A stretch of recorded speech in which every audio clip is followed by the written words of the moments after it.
नमस्कार, आदाब, सत श्री अकाल, कैसा है, केम छो, hello and welcome in gate वाला। सो दोस्तों, आज हम लोग एक बहुत ही इंपॉर्टेंट सेशन डिस्कस करेंगे। क्या? How to analyze your mistake. ये क्यों इंपॉर्टेंट है? क्योंकि कोई भी स्टूडेंट जो कंपटीशन एग्जाम की तैयारी कर रहा है, वो जब भी कोई टेस्ट देता है या एग्जाम देता है तो उससे कुछ ना कुछ गलती जरूर होती है। उसमें कोई दिक्कत नहीं है, बट अगर आप उसको सुधारने पे वर्क नहीं कर रहे हो तो वो बहुत बड़ा दिक्कत है। क्यों वो बहुत बड़ा दिक्कत है? अगर आप किसी भी अपने सीनियर से बात करोगे जिसका कॉन्सेप्ट तुम लोग को लगता है कि बहुत अच्छा था, फिर भी कंपटीशन एग्जाम नहीं निकला, तो उसका कारण अगर तुम लोग पूछोगे तो वो यही बताएगा कि मेरा कॉन्सेप्ट होने पर, अच्छा होने पर भी कंपटीशन एग्जाम क्रैक ना करने का सबसे जो मेन कारण था वो था मिस्टेक। और अगर ये सबसे मेन कारण था तो तुम लोग भी अगर उस पर वर्क नहीं करोगे तो हो सकता है उसके यहाँ तुम लोग का भी एग्जाम ना निकले। तो अगर तुम लोग को कंपटीशन एग्जाम निकालना है तो मिस्टेक पे वर्क करना बहुत ज्यादा जरूरी है। That's why this session is very very important. और इसी चीज को आज मैं डिस्कस करूंगा और इसका इंपॉर्टेंस बताने के लिए मैं कहानी भी शेयर करूंगा। जैसे यहाँ एक लाइन लिखा हुआ है, खरगोश जैसे अपनी गलती से सीखो। क्या इसका मतलब है? बचपन में सब लोगों ने कछुए और खरगोश की कहानी जरूर सीखी होगी। भले अधूरी सुनी होगी बट सबने जरूर सुनी होगी। अगर मैं अधूरी कहानी का बात करूं तो अधूरा कहानी क्या था कि एक बार कछुआ और खरगोश के बीच रेस होता है। खरगोश तेज भागता है, कछुआ धीरे धीरे चलता है, सबको पता है। कुछ देर बाद खरगोश को ओवर कॉन्फिडेंस आ जाता है, वो सो जाता है। ठीक है कि अभी तो कछुआ बहुत पीछे है, मैं आराम कर लेता हूँ। वो सोने में इतना मगन हो जाता है कि वो रेस भूल ही जाता है और एकदम गहरी नींद में सो जाता है। और कछुआ धीरे धीरे धीरे धीरे आगे जाते जाते रेस को जीत जाता है। कई लोग बोलते हैं इस कहानी से सीखने को मिलता है slow and study wins the race. बात सही है, लेकिन क्या इस रेस में कछुए के जीतने का और खरगोश के हारने का सबसे मेन कारण यह था क्या? नहीं। अगर इस रेस में हम लोग बात करें तो कछुए के जीतने और खरगोश के हारने का कारण क्या था? खुद सोच सकते हो। सर उसका कारण था खरगोश सो गया था। इट मींस खरगोश सो गया। अगर खरगोश नहीं सोता तो क्या कछुआ रेस जीतता? क्या नहीं।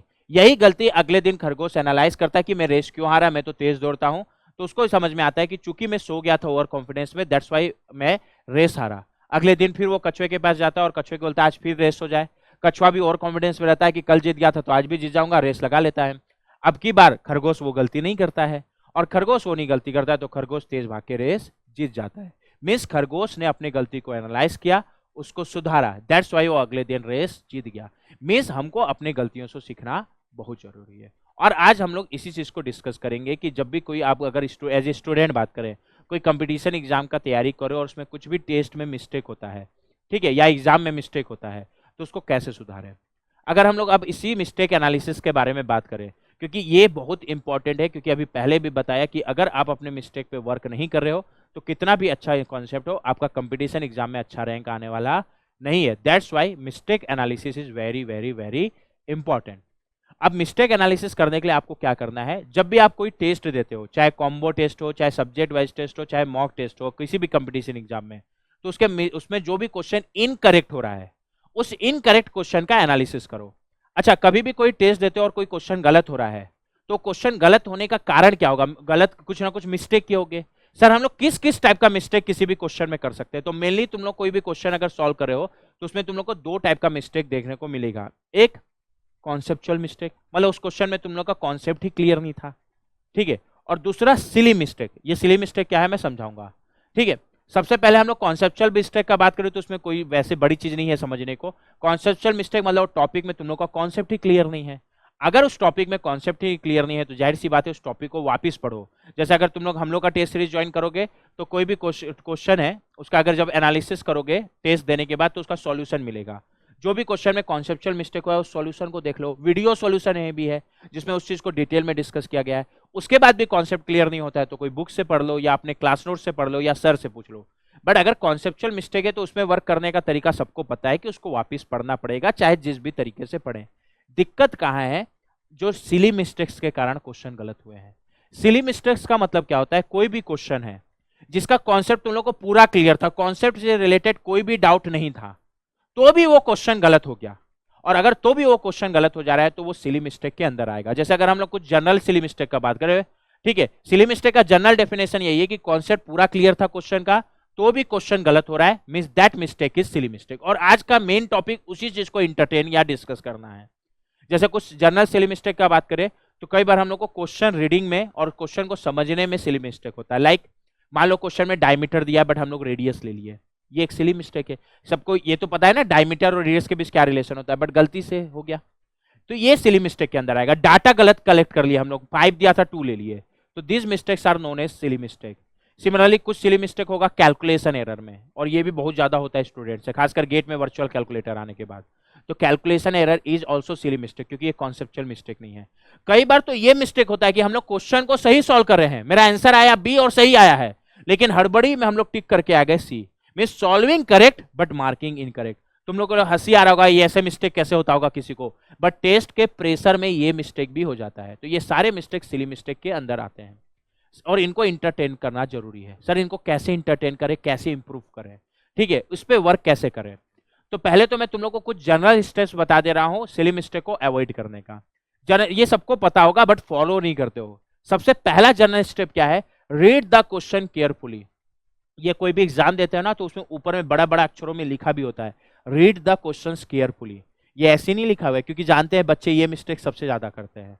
तो कोई भी क्वेश्चन आ रहा है ना, तो रीड द क्वेश्चन केयरफुली, मतलब उसका एक एक लाइन पढ़ो, एक एक वर्ड पढ़ो, उसका मतलब समझो, ठीक है। अगर ये चीज करते हो तो तुम लोग का जो क्वेश्चन रीडिंग के कारण गलत डाटा इंटरप्रिटेट कर ले रहे हो, वो कभी भी मिस्टेक नहीं होगा।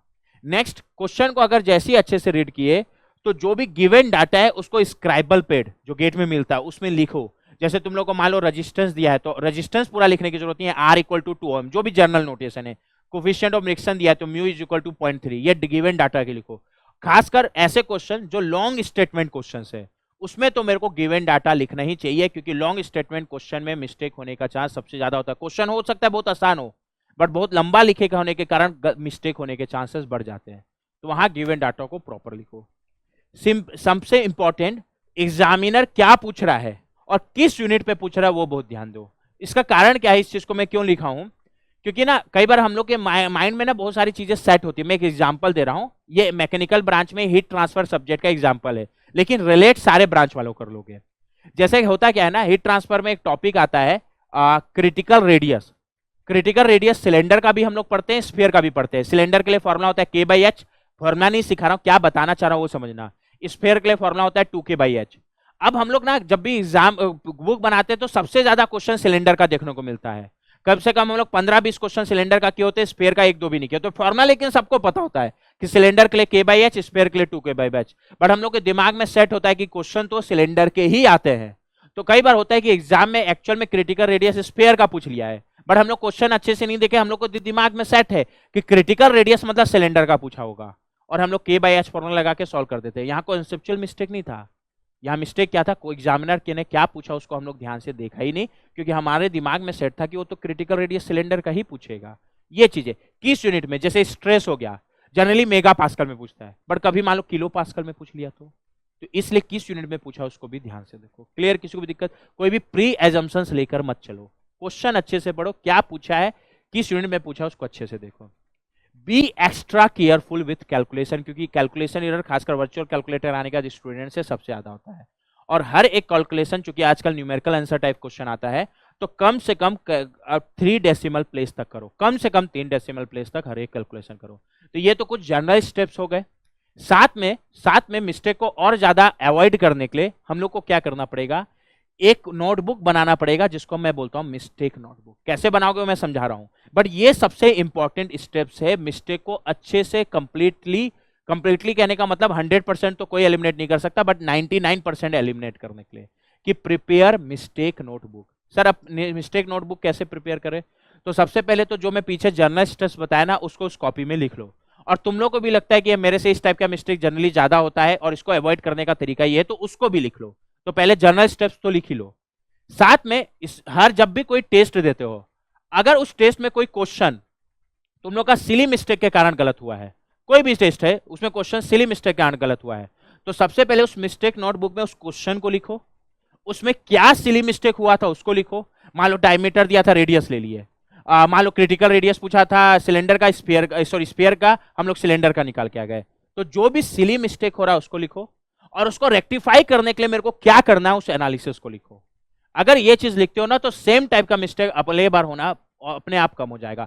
हर टेस्ट का एनालिसिस में जो भी क्वेश्चन सिली मिस्टेक के कारण गलत हो रहा है, वो क्वेश्चन को, उसके सिली मिस्टेक को और उसका एनालिसिस को मिस्टेक नोटबुक में जरूर लिखो। ये चीज करना मस्ट है। उसके बाद तुम लोग को क्या करना है, उस मिस्टेक नोटबुक का एक टाइम पीरियड के बाद रिव्यू करना है। लाइक मैं बोलता हूं कि वीकली उसका रिव्यू करो, और जब भी अगला टेस्ट देने जा रहे हो तो अगला टेस्ट देने से पहले उसका रिव्यू करो। तो इस तरीके से तुम लोग को मिस्टेक नोटबुक बनाना है, और अगर ये मिस्टेक नोटबुक बनाओगे तो स्लोली स्लोली मिस्टेक अपने आप कम होने लगेगा, और गेट के एग्जाम तक भले 100% एलिमिनेट ना हो, बट इस चीज को फॉलो करोगे तो इतना तो जरूर एलिमिनेट हो जाएगा कि बाकी लोगों से तुम लोग की मिस्टेक्स कम हो जाएगी जो इस चीज को फॉलो नहीं किया है।